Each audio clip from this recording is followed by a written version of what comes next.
Hi everybody, my name is Mike Benninger, owner-operator of chefmike.ca and timemanagement.ca.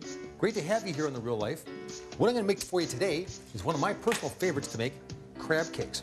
What I'm going to start off with is crab meat out of a can and some of the, well, it's called pollock. It's a flavored pollock. I don't want to use all crab meat. Not only does it make it kind of expensive, but what it also does, this pollock adds some body and some texture to it and also makes it a little more affordable. Into your food processor they go. That's one can, about 150 grams of each one of them. Now over here, one egg for a bit of a binder. That's a grade A large. Now, here's our other ingredients. Fresh dill, finely diced peppers, red, orange, and yellow. Some salt, a little bit of, in this case, chipotle. You can also use cayenne pepper. And in here, the juice of one lime and the rind of one lime and a bit of fresh ginger. These all go into your food processor. This takes a minute to do. And what you end up doing is you want to give them a real good pulse, but you don't want to mix it all up too much. You actually want to have the various items still be what they are. You don't want it into a nice fine paste like you get when you buy them commercially. I find it doesn't taste very good. I think this is a better way to do it. On goes your food processor. If you haven't got a food processor, you got to have one. They really make your life easier. You can do this by hand, but this just does a better job. It's faster, it's just simpler. So on you go. And you want to stop and wipe the sides down here. You can pulse it, sometimes it works, sometimes it doesn't. I like to pull the lid off. This takes a minute to do. And all you want to do is have it combined together. You don't want it to get all soupy and all homogeneous and too pasty. You actually want to have some of the things stay as bigger pieces. So what we're going to do now, get one more. Little shaky shake here. That's good enough. In we go to a bowl, mixing bowl, and this is where we're going to add the binding agents.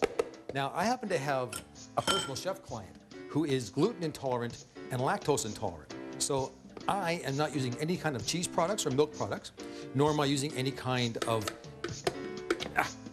bread products. These are gluten-free breadcrumbs made from gluten-free bread.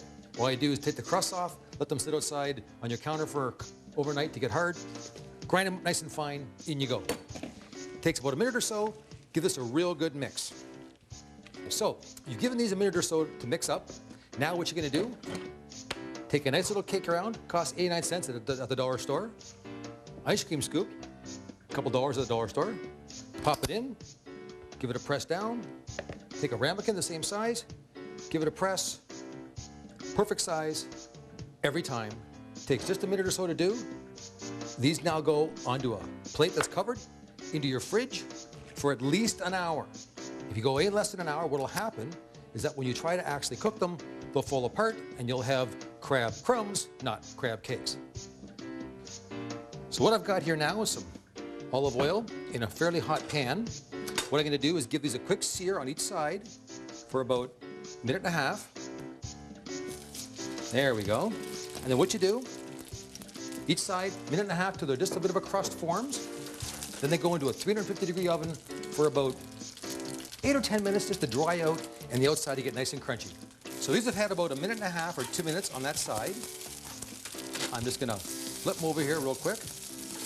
Now these go in, like I said, this goes into a 350-degree oven for about 10 minutes.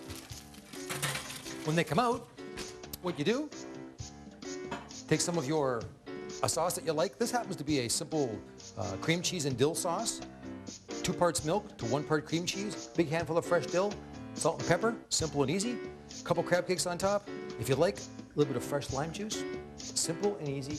All of it you can do, except for the cooking, the morning of.